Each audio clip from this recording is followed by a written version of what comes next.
Sumisigaw kahit di naririnig.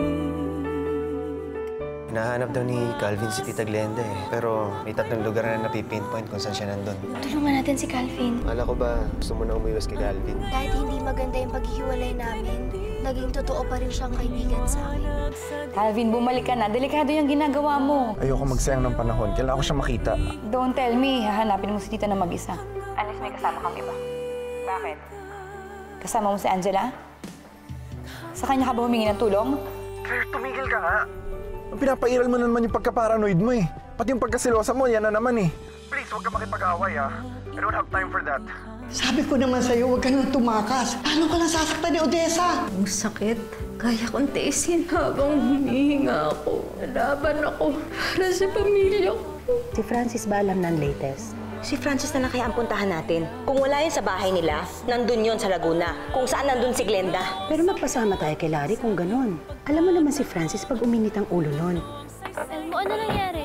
Diskarga tayo, Angela. Ang mabuti pa, ipaayos mo na muna tong baterya ng sasakyan mo. Ang importante, makapagkabit na ako ng flyers ngayon.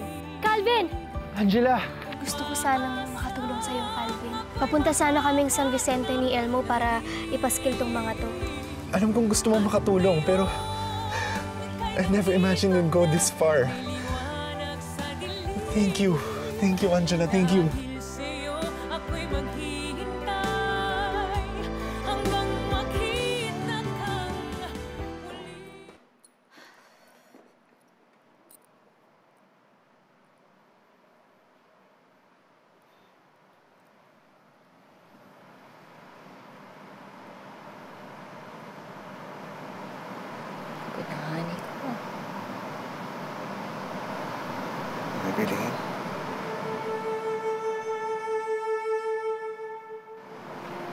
Larry.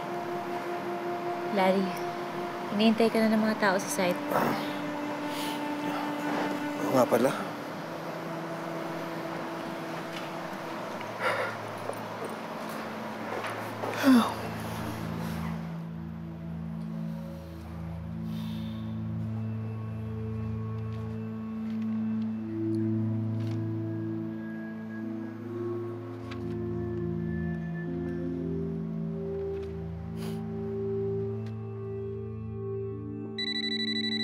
Madam, excuse me po. Kanina pa humit na matawag. Salamat, Manang.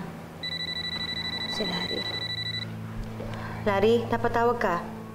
Evelyn, pwede ba tayo magkita? May update ka na ba kay Ana? Tumawag na ba sa'yo yung mama? Walang update tungkol kay Ana, pero kay Glenda meron. Hindi pa ba nasasabi sa'yo ni Calvin? Hindi mo pa ba alam? Si Calvin? Hindi pa. Bakit? Hinanap ni Calvin mag-isa si Glenda. Bakit daw? Saan nagpunta? Sa Laguna. Nakatawag si Glenda sa kanya. Larry, nakidnap nga talaga si Glenda. Ano ba? Kailangan natin talaga mag-usap. Pwede ba tayo magkita in an hour? Doon sa Parisian restaurant na lang, para on the way. Sige. Sige. I'll see you. Bye-bye.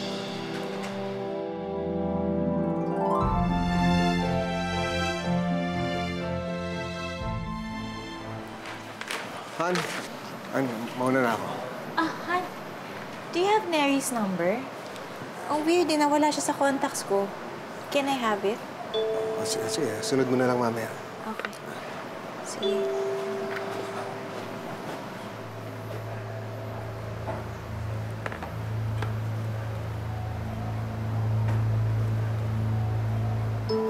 I can make it in 30 minutes pala.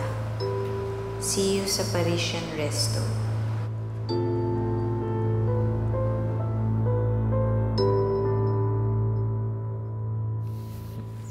Angela, baka napapagod ka na.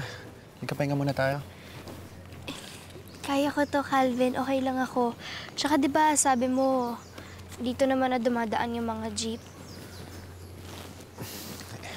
Pahinga muna tayo. At 5 minutes lang. Halika, doon. Upo tayo na.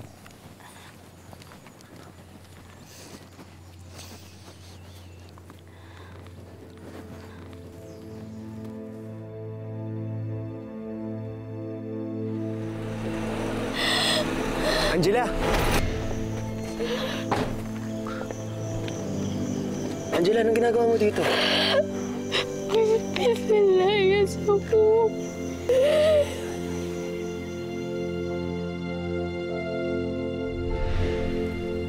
Dito rin ako sa kalsada na tagpuan noon ni Elmo. Ha?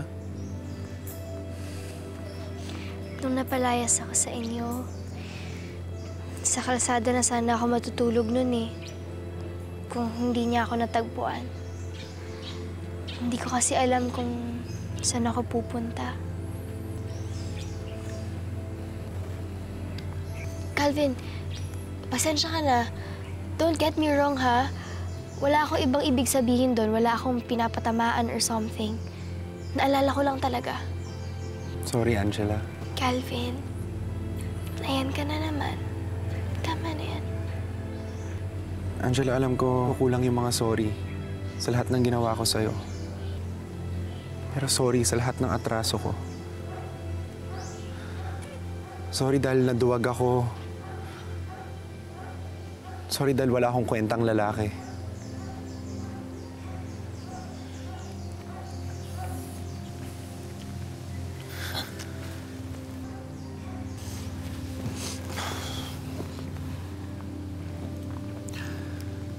Alam ko ayaw mo na itong marinig. Alam ko ayaw mo na itong pag-usapan. Pero pakiramdam ko, hindi ko deserve tong pagtulong mo sa akin eh.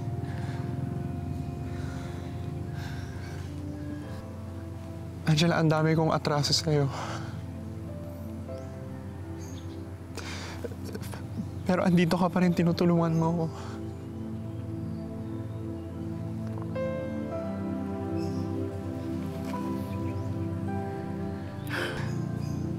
Alam mo, Angela, ngayon ko napatunayan na mabait ka talagang tao. At sobrang gago ka sa ginawa ko sa'yo noon.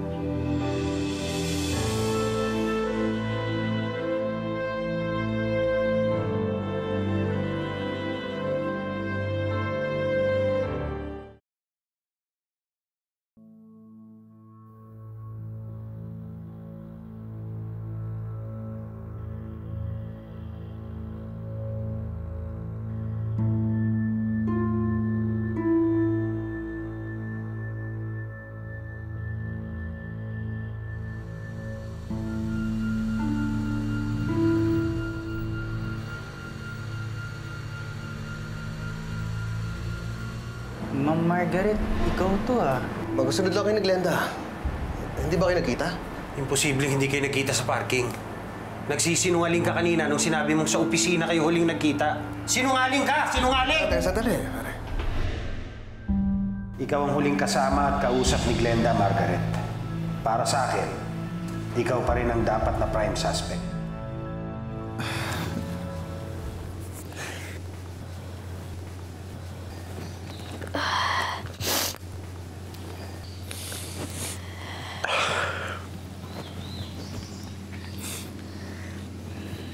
Tama na yan.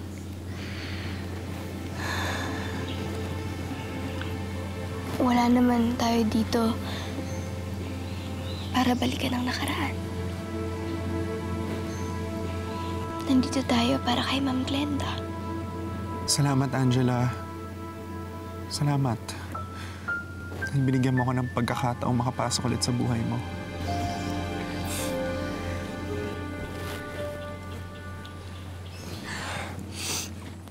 Bakit ba? Tagal naman ang jeep. Wala naman dumadaan yata dito. Dito nga talaga dinala ni Daddy si Mami. Alam mo, Angela, hindi ko alam na may property pala siya rito. Calvin, sa tingin mo ba si Doc Francis talaga? Ano ibig sabihin nito, Daddy? Ikaw ba naglagay niyan doon? Ano ba, pinagbibintangan mo ako? Ewan ko, gulong-gulo na ako. Sagot ka pa, ha? Bumalik ka na rito ngayon, ha? Kung hindi, lahat kayo malilintikan sa akin. Pwede ba tumahimik ka na lang, ha? Binabastos mo ako, eh.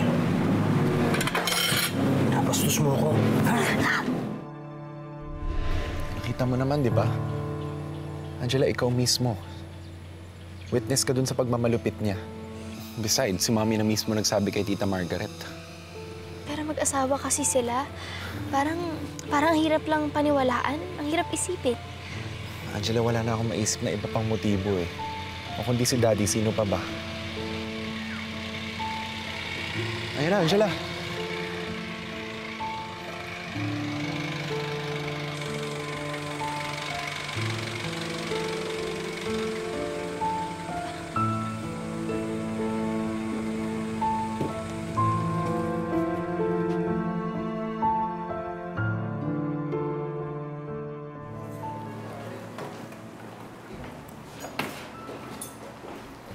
Larry Medrano? Dito po, ma'am. Thank you. Hi, Evelyn. Margaret? Surprise! Gulat ka, no? Kala mo fiancé ko yung kadate mo. Halika na, ate. Dito ka lang! Walang aalis, mag-uusap tayo. Ano pag-uusapan natin, ha? Pwede ba? Don't make a scene. Make a scene? Wala akong ginagawa. Ikaw nga'y pinapaupo ko dito para kumain. Bakit ayaw mo? Ha? Gusto mo yung fiancé ko yung kasabay mo? Hindi kita papatulan. Sabi mo ba? Kumain ka!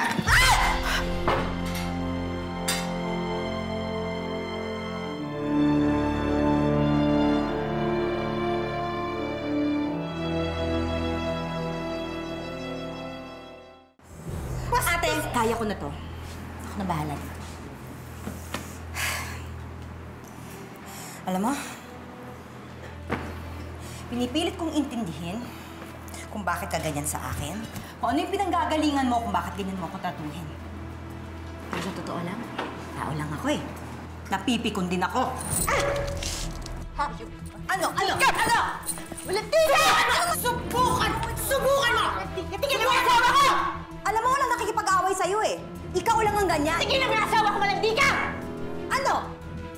Kabit ka, Evelyn! Kapal naman ang mukha mong tawagin akong kabit. Bakit kaya hindi mo itanong sa dati kong asawa kung bakit kami nag-uusap? Wala yung kinalaman sa dati naming relasyon. Baliw!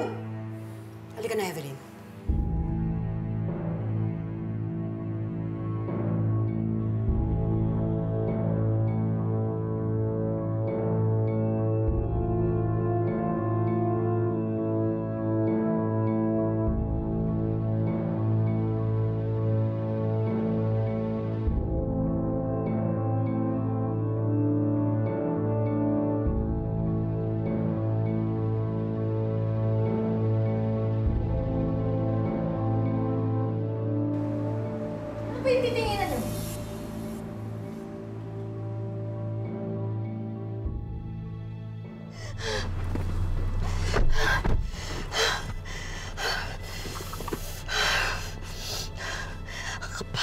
Ang kapal ang mukha.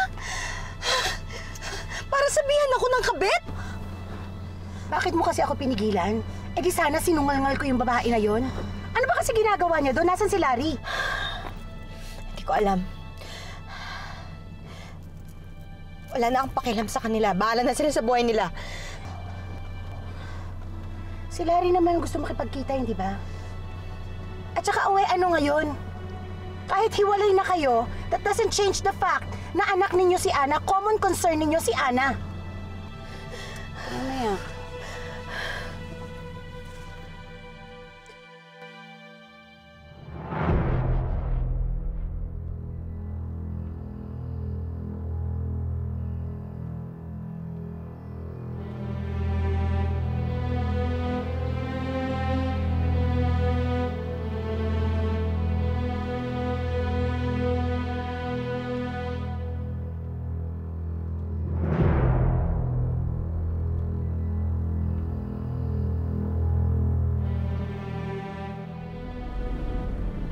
Ka, Evelyn. Di mo pa rin tinatantanan si Larry. Pag ako napuno sa'yo, isa ka pang dudukutin ko eh. Magsama kayo ng kaibigan mo si Glenda.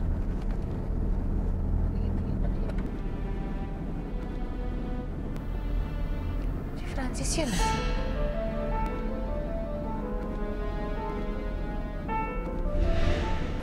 Nagsisinungaling ka kanina nung sinabi mong sa opisina kayo huling nagkita.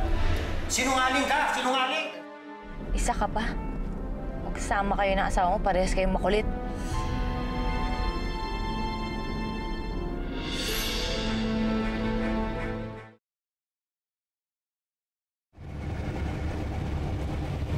Malayo pa kaya tayo?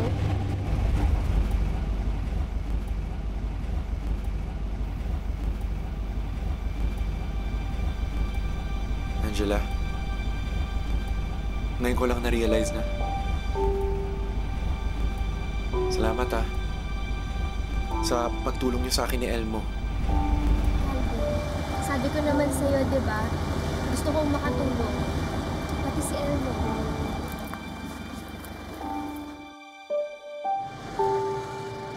Oh, yung mga San Vicente dyan. Calvin, halika na. Tara.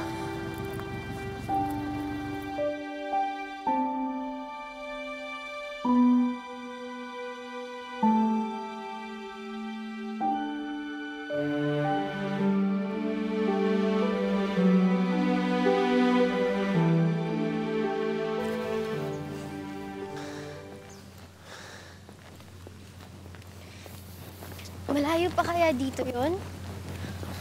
Sabi nila dito daw yung simbahan eh.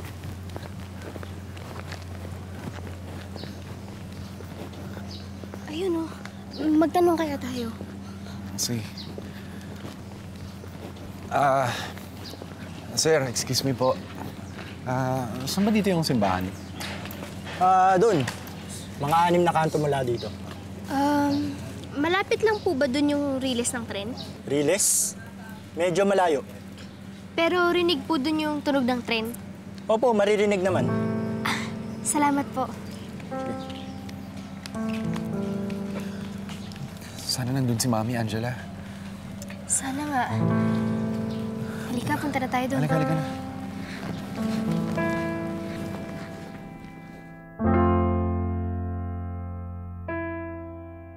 Thank you. Thank you po, sir.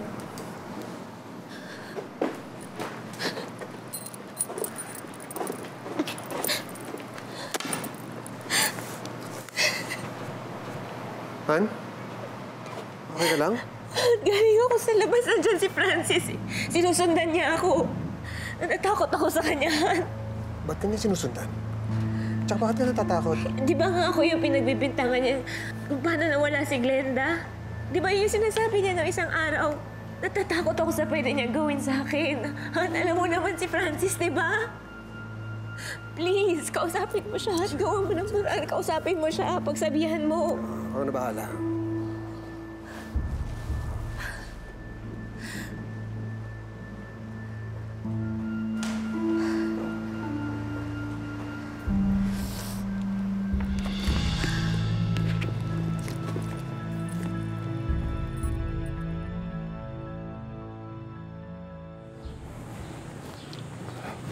Sandali. Sinusundan mo ba si Margaret? Ano ba kailangan mo? Gusto ko lang makita ang asawa ko. At si Margaret ang pinagbibintangan mo. Ano ba problema mo? Bakit ba hindi mo makita na pwede rin maging suspect si Margaret dito? Alam mo, yan problema sa'yo. Lahat binibintang mo sa ibang tao eh. Lahat mali, pwera ikaw.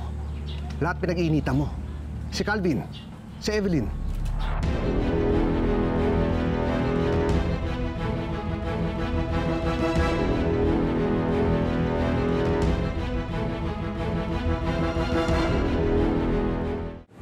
Bahala ka sa gusto mo. Pero oras na mapatunayan kung may kinalaman si Margaret dito, kakasuhan ko siya. Hindi mo na kailangan gawin yun. Dahil kung totoo yung sinasabi mo, ako mismo magpapakulong sa kanya. Pero sa inyong dalawa, mas naniniwala ako na gagawin mo yun. Dahil palagi mo namang ginagawa yun, di ba? Kaya kong patunayan, inosente ako. Pero itong babae mo, ewan ko lang.